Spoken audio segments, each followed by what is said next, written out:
ये 8 केवर student England के पीके केवरन केव के अंदर जाते हैं। इनमें से एक था 20 साल का नेल मोस। ये लोग स्टूडेंट थे, इसलिए इनका मकसद था केव को एक्सप्लोर करना। कुछ घंटों तक केव को एक्सप्लोर करने के बाद उन्होंने केव में जो चीज देखा उसे देखकर उनकी सिट्टी पिट्टी गुल हो गई। उस चीज ने नेल मोस के साथ जो किया वो सुनकर इंग्लैंड की पूरी नेवी हैरान रह गई। ये कांड वर्ल्ड न्यूज बन गया था, इसीलिए जैसे जैसे लोगों को इस कांड के बारे में पता चल रहा था वो सहम जा रहे थे। किसी को समझ में नहीं आ रहा था कि इनके साथ ये कैसे हो गया। ऑस्कर हैकेट नेल मोस एक ब्रिटिश कोर्ट एंड एग्जीक्यूटिव के घर में पैदा हुआ था, इसीलिए नेल मोस बचपन से ही फाइनेंशियल स्ट्रॉन्ग था। वो शुरू से ही खेलने कूदने वाला एक एक्टिव बच्चा था।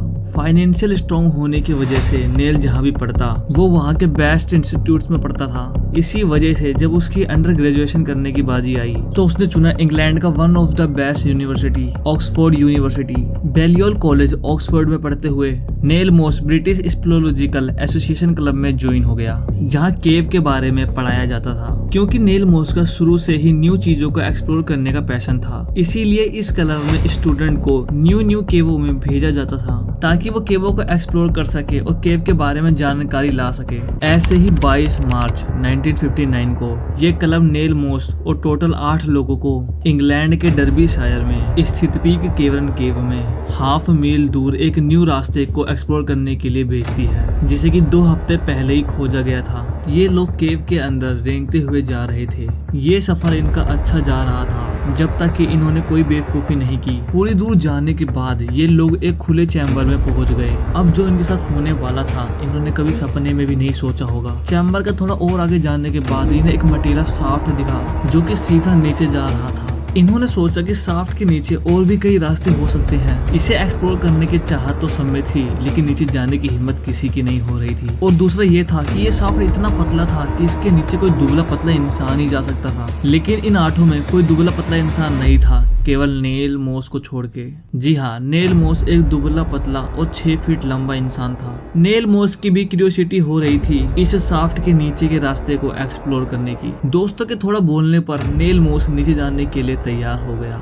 इसको जरा सा भी भनक नहीं था कि नीचे इसके साथ क्या हो सकता है। ये इनकी बेवकूफी थी, क्योंकि इस शाफ्ट के नीचे जाना इनके मिशन का हिस्सा नहीं था। उन लोगों ने अंदाजा लगाया कि ये शाफ्ट 40 फीट गहरा होगा, लेकिन फिर भी उन लोगों ने बैकअप के लिए 75 फीट का जीना तैयार कर लिया, ताकि अगर उनका अंदाजा गलत भी हो जाए तो नेल मोस को कोई दिक्कत ना हो। दोपहर के 3:30 बजे नेल मोस शाफ्ट में जाने लगा। नेल धीरे धीरे शाफ्ट के नीचे जा रहा था। तकरीबन 12 फीट नीचे जाने के बाद शाफ्ट थोड़ा सा कर्व हो गया, लेकिन नेल फिर भी उसे पार करके नीचे जाने लगा। लगभग 18 फीट नीचे और जाने के बाद शाफ्ट बहुत छोटा हो गया।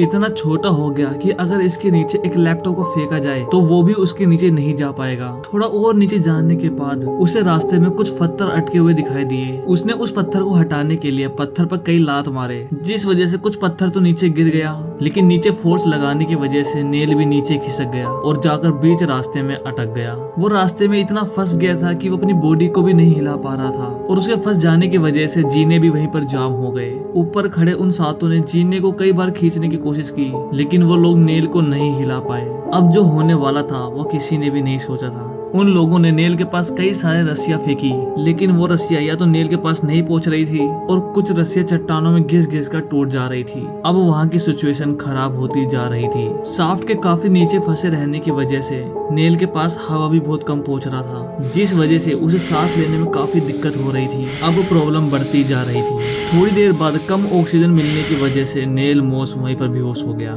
सिचुएशन को देखते वहाँ खड़े केवर ने केव रेस्क्यू टीम से कांटेक्ट करके उन्हें बुला लिया, और उन रेस्क्यू टीम ने भी सिचुएशन को देखकर आगे और लोगों को मैसेज दिया।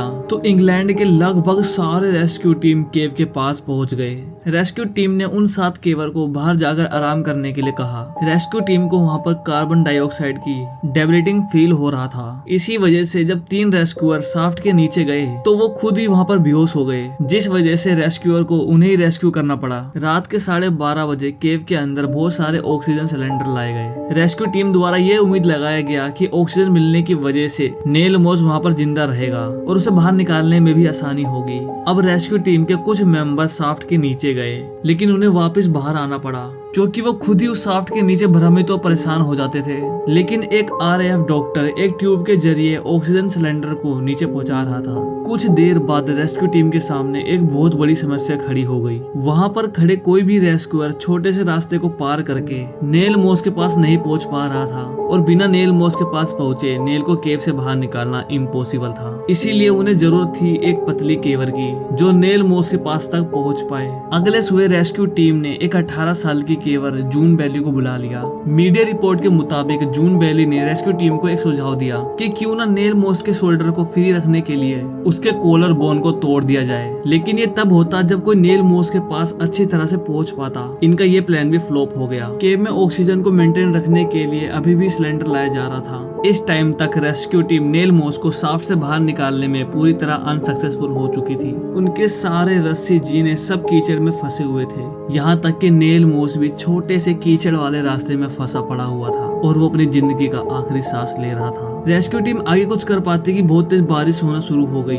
जिस वजह से मक्की डक्स इलाके में बाढ़ आने का खतरा था। इसीलिए रेस्क्यू टीम को इस मिशन को कई घंटों के लिए रोकना पड़ा। बारिश जब थोड़ा कम हुई तो RAF के एक डॉक्टर रेस्क्यू में शामिल हो गए। बारिश कम होने से पहले जब वो शाफ्ट को छोड़ के जा रहे थे तो नेल मोस की सांस चल रही थी और वो लोग नेल मोस की सांस सुन पा रहे थे। लेकिन जब बारिश कम होने के बाद वो शाफ्ट के पास आए तो नेल मोस की सांस रुक चुकी थी, यानी कि नेल मोस अब इस दुनिया को छोड़ चुका था। नेल का सटीक डेथ टाइम तो किसी को पता नहीं, लेकिन जांच करने पर पता चला कि नेल की डेथ 24 मार्च के दोपहर 3 बजे हुई थी। नेल मोस के फादर एरिक मोस इस ट्रेजेडी के समय शाफ्ट के ऊपर खड़े होकर नेल मोस का वेट कर रहे थे, लेकिन अब तो वो इस दुनिया को छोड़ चुका था। नेल मोस के फादर ने रेस्क्यू टीम से रिक्वेस्ट की अब कोई भी शाफ्ट के नीचे जाकर अपने जान को जोखिम में नहीं डालेगा। इसीलिए नेल को शाफ्ट में ही छोड़ दिया गया। शाफ्ट को सील करने के लिए शाफ्ट के अंदर छोटे छोटे पत्थर डाले गए। 3 दिन तक चला ये रेस्क्यू पूरी दुनिया में फेमस हो गया था। अमेरिका, ब्रिटेन, ऑस्ट्रेलिया में तो लोग बढ़ चढ़ के नेल मोस के लिए दुआ कर रहे थे और बाद में उस चैम्बर को नेल मोस के नाम पर नेल मोस रख दिया गया। आई होप ये वीडियो आपको अच्छी लगी होगी। मिलते हैं अगली वीडियो में।